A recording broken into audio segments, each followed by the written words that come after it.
Halo teman-teman, hari ini kita kembali belajar di rumah untuk menghindari penyebaran COVID-19.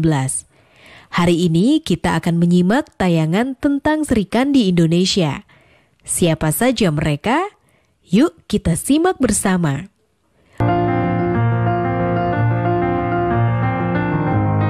Hai teman-teman, kali ini kita akan mengenal lebih jauh tokoh pendidikan wanita asal Minahasa, Sulawesi Utara.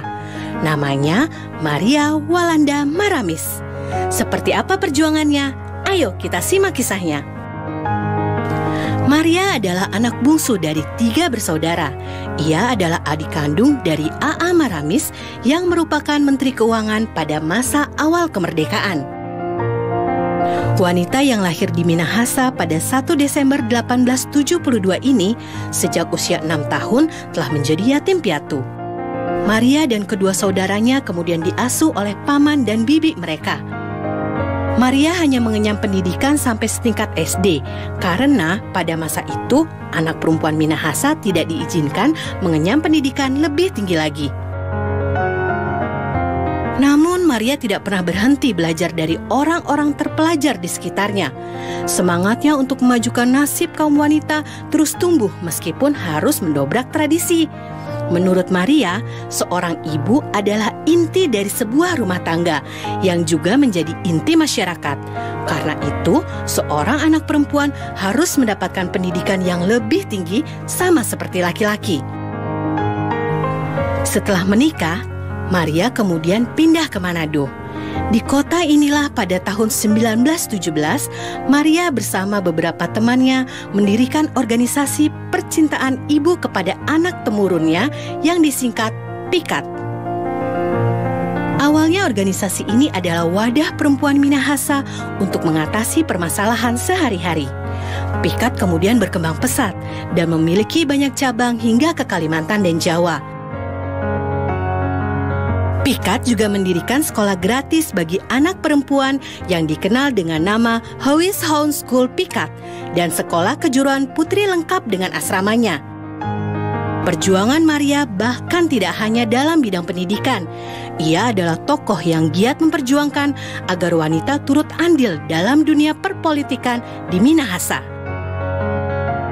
Jasa dan peranan Maria hingga kini terus dikenang.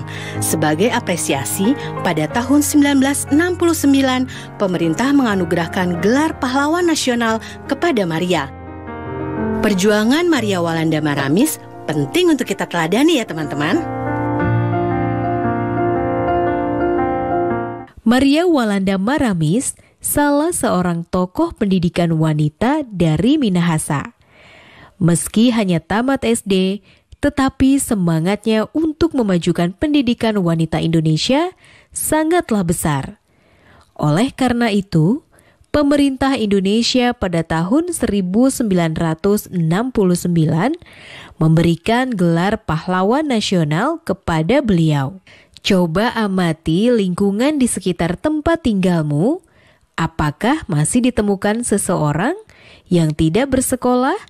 Padahal orang tersebut masih dalam batas usia yang layak menerima pendidikan? Apakah masih ditemukan orang yang tidak mampu membaca atau menulis? Nah, kamu dapat membantunya. Anda dapat menjadi pahlawan di sekitar tempat tinggal Anda. Sekarang catatlah pertanyaan berikut dan tuliskanlah pendapatmu. Praktik baik apakah yang dapat diteladani dari tokoh Maria Walanda Maramis? Nilai karakter apakah yang dapat dipetik dari perjuangan beliau?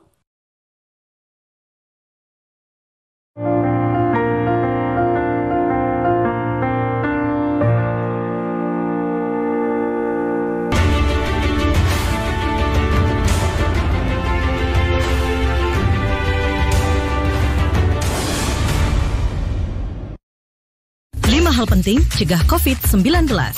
Pertama, sering cuci tangan pakai sabun. Kedua, tidak keluar rumah kecuali ada hal penting. Ketiga, semua pakai masker, baik yang sakit atau yang sehat. Keempat, jaga jarak dan hindari kerumunan. Kelima, segera mandi dan ganti pakaian setelah tiba di rumah. Iklan ini dipersembahkan oleh Kementerian Kesehatan Republik Indonesia. Tak ada yang lebih membanggakan dari menjawab keraguan dengan keberhasilan. Aku kan mau jadi pengusaha ikan. Karena kutemukan jurusan dan pelatihan yang kuperlukan.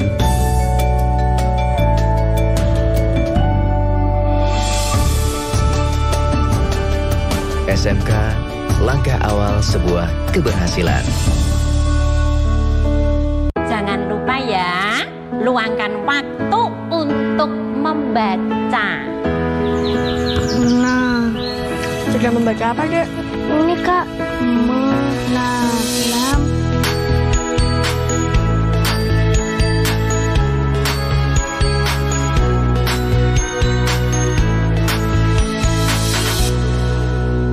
Buku-buku, baca-baca, buku baru. 5 hal penting cegah COVID-19. Pertama, sering cuci tangan pakai sabun. Kedua, tidak keluar rumah kecuali ada hal penting. Ketiga, semua pakai masker, baik yang sakit atau yang sehat. Keempat, jaga jarak dan hindari kerumunan. Kelima, segera mandi dan ganti pakaian setelah tiba di rumah. Iklan ini dipersembahkan oleh Kementerian Kesehatan Republik Indonesia.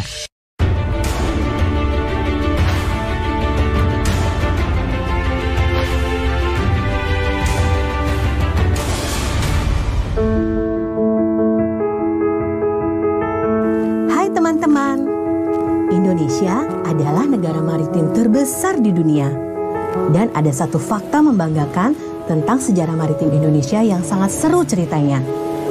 Apakah kalian tahu, Laksamana wanita pertama di dunia berasal dari Aceh? Ayo kita simak kisah kepahlawanan tokoh yang satu ini. Namanya Kemala Hayati.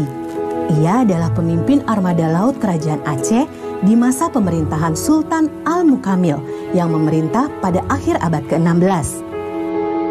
Sebelum menjadi Laksamana, Kemala Hayati dipercaya memimpin armada Inong Bale yang legendaris.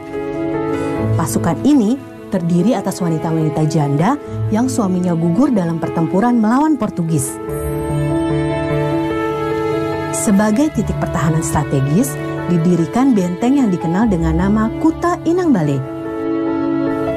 Hingga kini, kita bisa melihat bukti fisiknya di Teluk Krueng Raya dekat pelabuhan Malahayati di Aceh. Kemala Hayati diangkat sebagai Laksamana karena ketangguhan dan kesuksesannya dalam memimpin armada Inong Bale.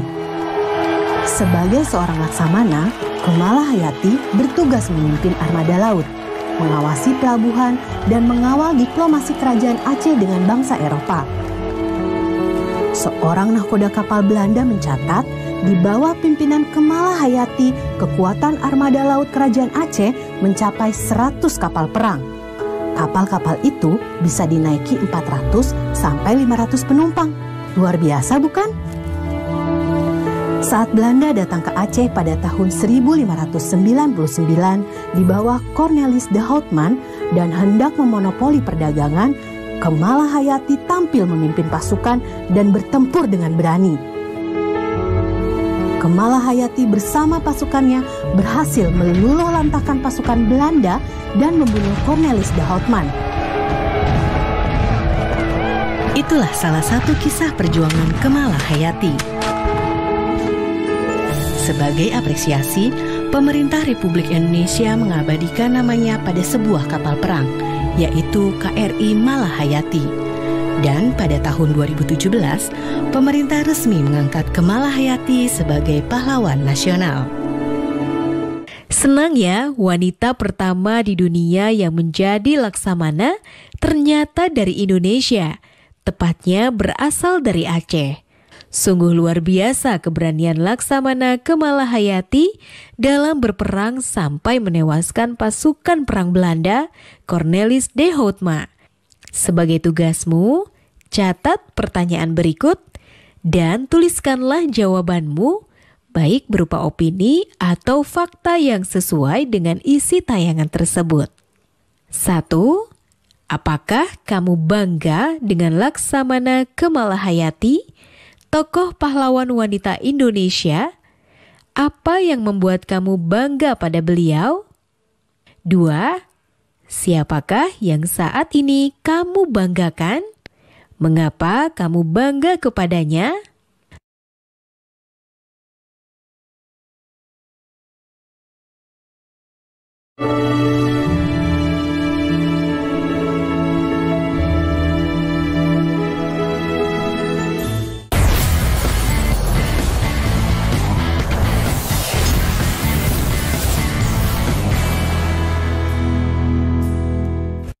Belajar dari rumah sangat menyenangkan. Iya ya, asik banget.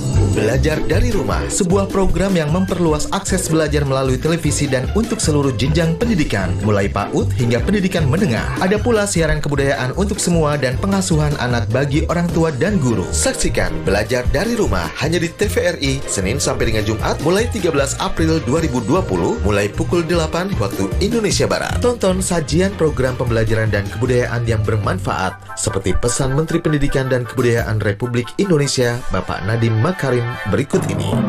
Kementerian Pendidikan dan Kebudayaan terus mendukung pembelajaran jarak jauh dan memajukan budaya Indonesia di masa pandemi corona. Saksikan program Belajar dari Rumah untuk semua jenjang pendidikan, guru dan orang tua hanya di TVRI. Marilah kita bersama-sama belajar dari rumah. Informasi ini dipersembahkan oleh Kementerian Pendidikan dan Kebudayaan Republik Indonesia. Menari adalah nafasku, bagian dariku, bahasaku, bahasa yang begitu indah. Pasti bisa mengantarku ke sana, sampai puncaknya. Memilih SMK adalah langkah awal untuk masa depan yang nyata. Rumah Belajar merupakan aplikasi yang luar biasa di saat pandemi COVID-19 sekarang ini. Pembelajaran online melalui Rumah Belajar bisa menjadi pilihan terbaik bagi anak-anak bangsa. Sahabat edukasi, dapat mengunduh aplikasi Rumah Belajar melalui Play Store dan kalian juga bisa berkunjung ke web belajarkemendikbud.go.id. Banyak fitur yang bermanfaat yang bisa menemani sahabat edukasi dimanapun berada untuk belajar dan menggali ilmu pengetahuan. Selamat belajar dan tetap semangat. Rumah Belajar, belajar di mana saja, kapan saja, dan dengan siapa saja.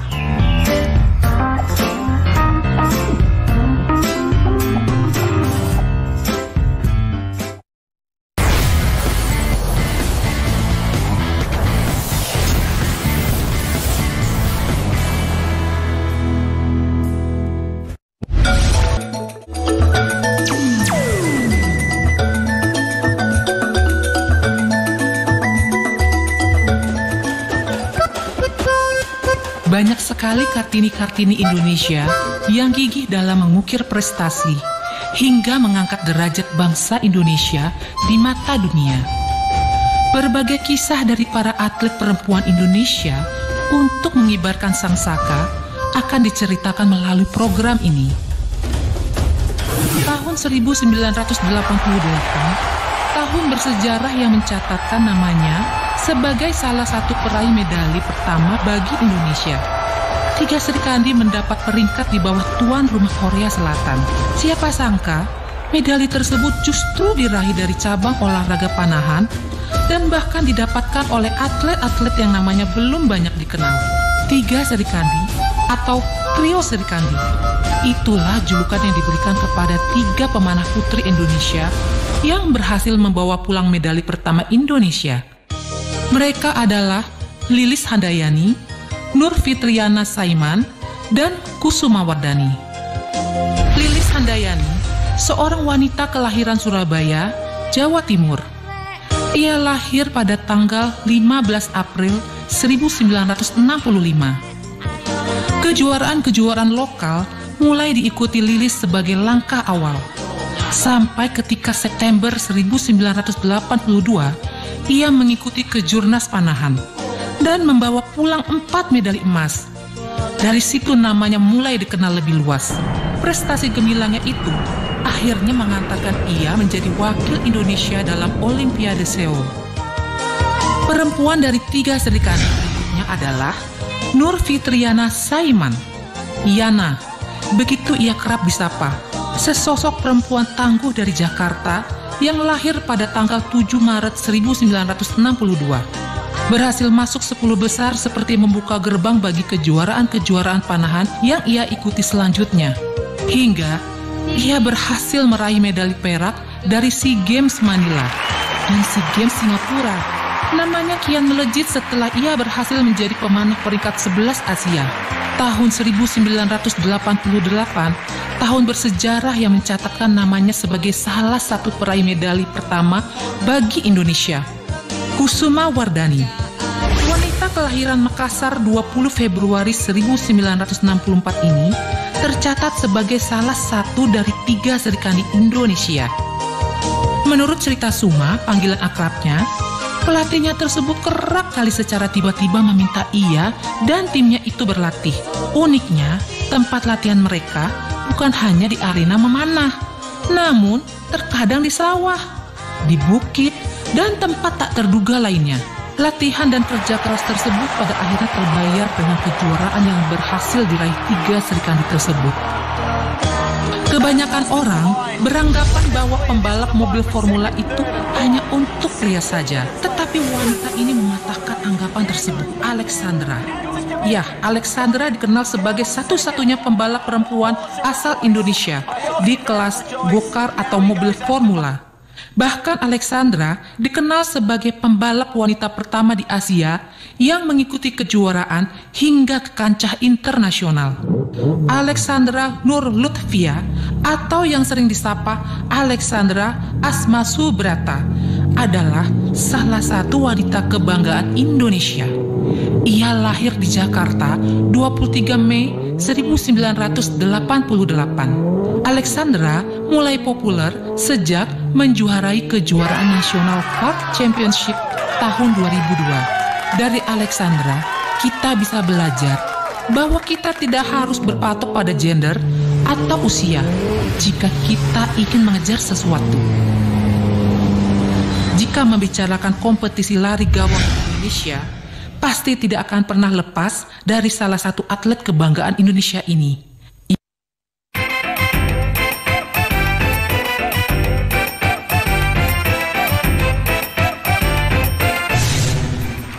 Ia adalah Dedeh Erawati, lahir di Sumedang, Jawa Barat pada tanggal 20 Mei 1979. Dia merupakan seorang pelari gawang dengan kewarganegaraan Indonesia. Sederet prestasi yang telah diraih Dedeh Erawati mengajarkan kita bahwa setiap ada kemauan dan tekad yang kuat dan disertai dengan usaha yang sama kuatnya akan menghasilkan sesuatu yang hasilnya memuaskan diri sendiri, teman, keluarga, dan negara Indonesia. Linswell Kwok, salah satu atlet yang telah mengharumkan nama Indonesia di bidang olahraga wushu. Gadis kelahiran Medan 24 September 1991 ini telah mengenal wushu sejak kecil. Gadis ini awalnya tidak menekuni salah satu olahraga yang mengandalkan fisik dan pikiran. Ia hanya mengikuti karena paksaan dari keluarganya saja. Tetapi itu semua berubah ketika ia menginjak bangku sekolah menengah pertama. Linswell baru menyadari ada hal yang menarik saat belajar wushu. Banyak gosip yang beredar tentangnya. Orang-orang percaya kemenangan yang Linswell raih karena status yang disandang kakaknya itu. Iwan Kwok, kakaknya yang sekaligus juga pengurus besar wushu Indonesia, sering menjadi wasit dalam pertandingan-pertandingan yang diselenggarakan, baik nasional maupun internasional.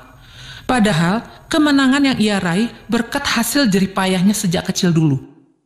Maria Natalia Londa, wanita kelahiran Denpasar 29 Oktober 1990 ini, memang sudah gemar melompat-lompat sejak kecil. Lompat jauh yang diajarkan saat mata pelajaran olahraga di sekolah dasar membuatnya ketagihan dan menjadikan itu sebagai hobinya. Karena hobinya itulah, Maria sering mengikuti lomba-lomba lompat jauh di berbagai turnamen. Medali emas yang ia peroleh sekitar 50 medali, ia pajang dalam lemari kaca buatan sang ayah.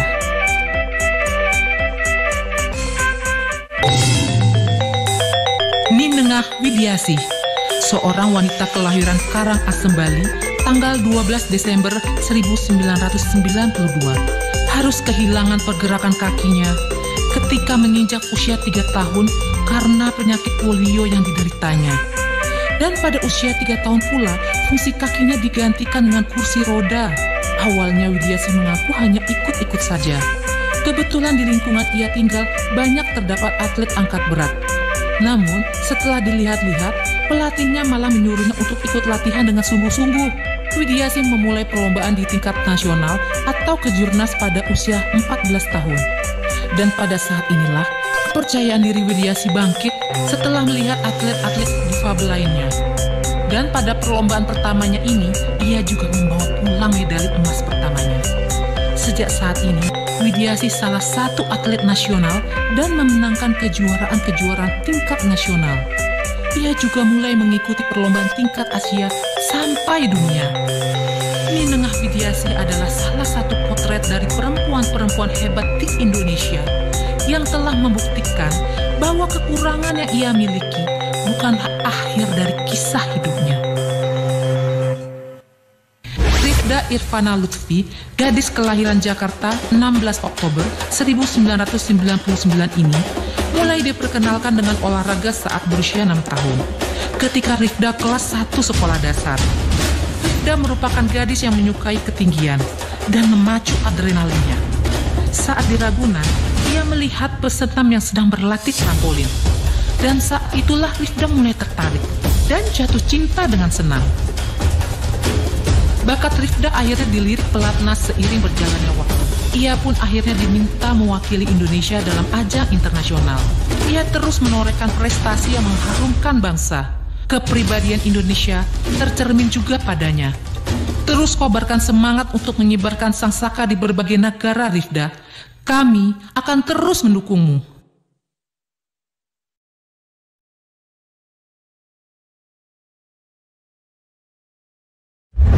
Iren Harisma Sukandar lahir pada tanggal 7 April 1992.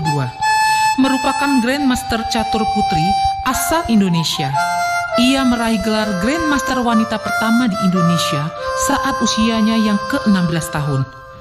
Bagi kebanyakan orang, mungkin catur hanya sekedar kegiatan yang dilakukan untuk mengisi waktu luang atau bersantai.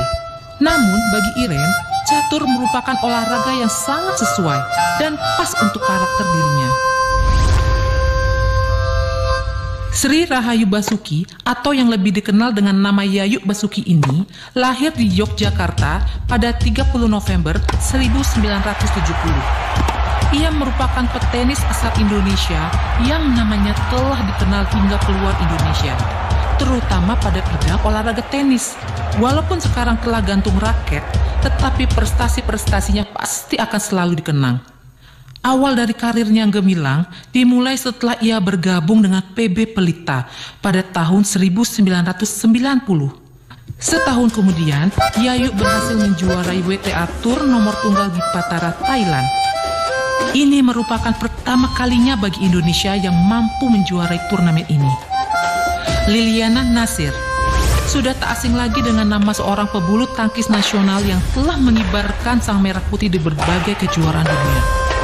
Dia lahir di Manado 9 September 1985. Liliana yang akrab dipanggil Butet telah memegang raket bulu tangkis sejak duduk di bangku sekolah dasar. Ketika usianya menginjak 12 tahun, Liliana diterima di PB Tangkas di Jakarta. Ia tetap fokus pada bulu tangkis dan ia harus berhenti sekolah. Ini merupakan keputusan yang berat bagi Liliana dan orang tuanya. Ia merasa bila ia mengerjakan sesuatu harus selalu fokus dan serius. Tayangan tersebut ada berapakah jumlah Kartini Indonesia yang mengharumkan nama Indonesia baik di tingkat nasional maupun internasional? Ya, benar. Ada 13 orang. Meskipun awalnya ada di antara mereka menjadi atlet karena terpaksa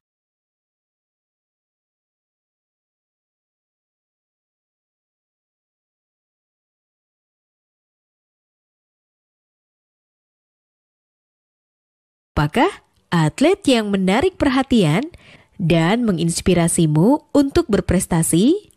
Mengapa kamu mengaguminya? 2. Selain olahraga, bidang apakah yang kamu ingin tekuni?